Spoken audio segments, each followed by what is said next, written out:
E vamos agora com a entrevista do dia com Denise Campos de Toledo.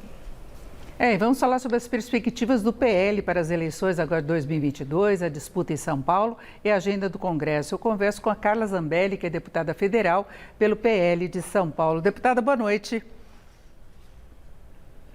Boa noite, Denise. Boa noite a todos os telespectadores. É um prazer estar aqui novamente, Denise. Bem, deputado, em princípio a sua candidatura vai ser pela reeleição como deputada federal, mas a senhora já manifestou o desejo, o sonho de ser candidata também ao Senado. Isso está dependendo muito hoje da confirmação de Datena como candidato ao Senado, ele que é apoiado pelo presidente Bolsonaro, mas temos mais pessoas aí na fila, inclusive candidatos de direita. Eu queria saber como a senhora está vendo essa disputa para o Senado aqui em São Paulo. Denise, na verdade, quando me perguntaram se eu teria vontade de sair para o Senado, a única coisa que eu respondi é que era um sonho, sim, porque minha batalha desde os tempos do Nas Ruas sempre foi contra alguns autoritarismos que a gente enxerga no STF, em algumas decisões, e que a casa moderadora do STF é o Senado, e eu me sinto, às vezes, um pouco frustrada de não poder fazer nada como deputada federal. Essa foi minha resposta, mas eu não disse em nenhum momento que seria pré-candidata. Acho que houve realmente, assim, uma confusão, em alguns meios de comunicação que até colocaram isso como sendo uma vontade minha para esse ano. Eu sou pré-candidata a deputada federal à reeleição e observando aí como que está o cenário para Senado em São Paulo com todos os candidatos. A gente tem o Datena, que é apoiado pelo Tarcísio e que pode trazer para o Tarcísio e para o presidente votos que eventualmente a gente não tem acesso, ele tem um acesso a uma base diferente da nossa, eu acho isso importante. E há outras pessoas também disputando que a gente precisa ter. Lá na convenção a gente vai ter uma certeza um pouco maior, de como fica o cenário para a gente poder decidir questões de apoio, etc. Mas a princípio é o Datena, que é quem fechou com o Tarcísio. Agora, tem outros também possíveis candidatos, o caso, por exemplo, Paulo Scaff, que é do partido do ex-ministro Tarcísio, agora disputando o governo aqui do estado de São Paulo, e o partido dele teria preferência a outro nome que não de Datena, e tem também Janaína Pascoal, que foi uma grande apoiadora do presidente Bolsonaro nas últimas eleições, em 2018. A senhora e ela já tiveram algumas divergências aí pelas redes sociais. Então, como é que a senhora vê toda essa configuração que, na verdade, seriam candidatos que poderiam apoiar o presidente Bolsonaro, né? Olha, a Janaína, eu tenho um grande respeito por ela, e carinho, porque ela é minha amiga. Assim, eu tive uma experiência muito interessante na época do impeachment com ela, Então, tenho muito carinho por ela e muito orgulho pelo que ela fez na época do impeachment. Ao mesmo tempo, também acho que muitas vezes ela falou coisas sem pensar durante o período que ela esteve como deputada estadual. Mas foi uma excelente deputada estadual no exercício do mandato. Não foi uma pessoa, ela é independente, ela faz questão de colocar isso muito, muito claramente, e acho que é uma boa pessoa, de direita, contra o aborto, tem valores e princípios parecidos com o nosso, os direitistas, mas tem divergências aí, talvez até pessoais, com o presidente Bolsonaro. O Scaff também tem uma pauta mais liberal econômica, não sei os pensamentos dele com relação a valores e princípios, mas sei que ele é liberal econômico e tem aí uma proximidade com o presidente. E aí eu queria, você pergunta o que você acha de tudo isso, eu acho o seguinte, Denise, que graças a Deus, dessa vez, a gente tem várias opções, porque a gente sempre se via com uma opção só, às vezes nenhuma. Quantas vezes a gente não teve governadores, eleição para governador, que a gente não sabia para quem votar, porque não tinha uma opção boa, até para presidente da República. E agora a gente tem para Senado várias opções, então eu acho que isso deixa o paulista com um leque interessante. Ao mesmo tempo, a gente tem que ter o seguinte cuidado: não adianta para Senado a gente ter várias opções e a esquerda se concentrar só em um, porque no Senado a gente não tem dois turnos, é um turno só, o mais votado no primeiro turno leva a cadeira. E a gente se dividir muito na direita pode fazer com que a gente perca a cadeira do Senado. Isso é um dos motivos pelo qual eu em nenhum momento cogitei, de fato, vir candidata. Meu nome acabou crescendo nas pesquisas espontaneamente, sem eu ter lançado. Chegou sem o Datena, tem várias previsões, mas sem o Datena e Moro, por exemplo, chegou a uma previsão de 15,9% pelo Paraná Pesquisa, e apesar de eu desconfiar bastante de pesquisa, a gente vê que tem uma adesão, mas essa adesão mostra que a gente pode acabar se dividindo muito e entregar a eleição para a esquerda. Eu continuo pré-candidata a deputada federal e espero que esse ano a gente possa escolher alguém de direita e que seja leal ao presidente Bolsonaro.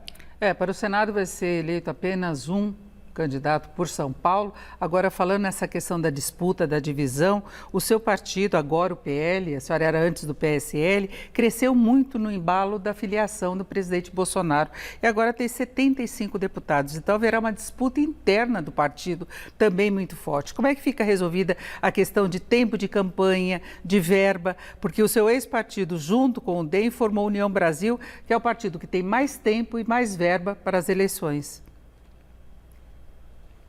Isso, eu acho, Denise, que são 78 deputados, se eu não me engano. Porque hoje teve ministros também que mudaram, né, para o partido. Isso, exatamente. Então, a gente deve ter aí uma boa projeção de pessoas que vão ser eleitas, né? Realmente foi o primeiro partido que veio somar forças com o presidente e abriu as suas bases todas para o presidente Bolsonaro. Agora está sendo bastante correto nos estados, inclusive, falando que tem que ter lealdade com o presidente Bolsonaro, etc. Então, eu acho que isso mostra, primeiro, que o presidente conseguiu se sobressair na vantagem dentro da Câmara, né? É muito difícil se formar base dentro da Câmara. E sempre falavam que o presidente não tinha força na Câmara, não conseguia juntar, né, as pessoas. De repente, a gente tem o maior partido, mesmo com todo esse esforço do DEM com o PSL, com o maior recurso, como você falou, tempo de TV e recurso, teve muita gente que ficou lá por causa disso.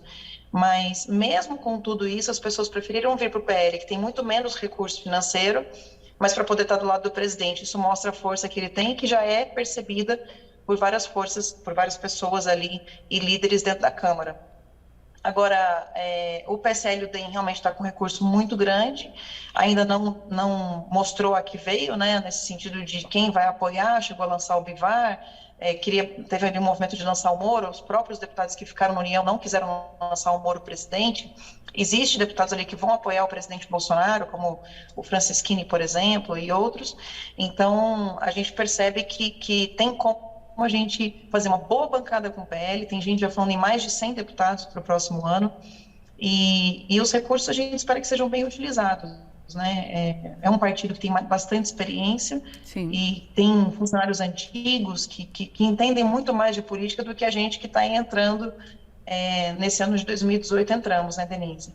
Agora, deputada, a senhora, ano passado, muitas vezes se posicionou contra o chamado Centrão, e hoje a gente vê que essa é a grande base de apoio do governo no Congresso, viabilizando muitas pautas bastante polêmicas até, e a senhora agora faz parte de um dos partidos que são considerados o Centrão, que é a do PL. Eu queria saber como é que é essa convivência, a interferência, inclusive, em relação à gestão de matérias relevantes da economia. Denise, é super importante a gente ter maioria dentro do Congresso para principalmente aprovar reformas, né?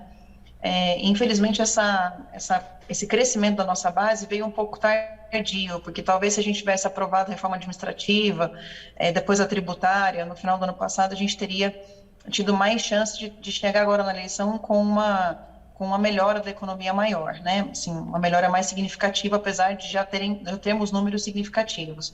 Na verdade, a gente mora num país, Denise, em que nenhum partido é de direita especificamente, né? A gente tentou lançar o Aliança, não conseguimos a tempo, veio a pandemia, o TSE também não teria tempo de analisar as assinaturas, a gente acabou ficando só com 300 mil assinaturas, faltando aí 200 mil para o TSE verificar.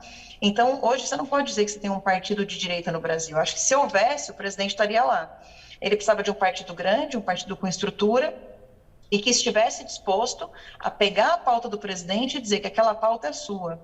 Então, realmente no passado, acho que o PL foi centrão, com certeza, teve até na base de apoio da Dilma algumas vezes, mas hoje tomou uma decisão, é de direita, tem as suas pautas muito bem definidas, e os deputados que estão entrando, né, que estão se filiando, são deputados que têm que estar alinhados com o presidente Bolsonaro. Então, eu acho que isso já nos ajuda bastante. E eu acho que isso tem muito a ver, Denise, com a quantidade de pessoas eleitas. Se em 2022 os eleitores votarem mais de direita, né, a gente vai ter menos centro. E eu acho que cada vez mais a gente está vendo isso acontecer no Brasil. Antes a gente só tinha centro e esquerda.